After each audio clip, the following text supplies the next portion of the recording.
Qui était Gabriel García Márquez? Gabriel García Márquez, c'est un auteur colombien du XXe siècle qui a reçu le prix Nobel de littérature en 1982 pour l'ensemble de son œuvre. Il a par exemple écrit L'amour au temps du choléra, ou encore l'excellent roman 100 ans de solitude, dont je voudrais vous parler aujourd'hui.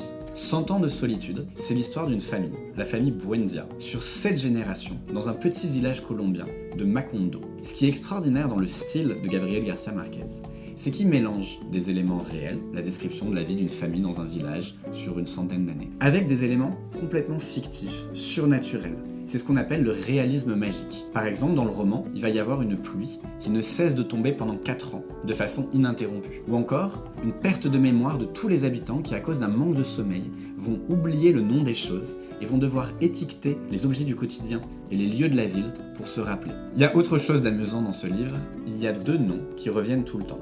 José Arcadio et Aureliano. Ces 2 noms sont portés par plusieurs membres sur plusieurs générations de la famille Buendia. Et donc en fait, ça crée peu à peu une confusion entre les différentes générations. Les José Arcadio sont toujours d'un profil aventureux, extraverti, là où les Aureliano sont plutôt introspectifs et timides. Et en fait, à la lecture du livre, entre le mélange des éléments réels et des éléments surnaturels, et le mélange des époques et des noms, on se perd dans une sorte de tourbillon magique qui donne un petit peu de vertige. Si vous voulez découvrir la littérature sud-américaine, je vous conseille de commencer par 100 ans de solitude, qui est un roman magique.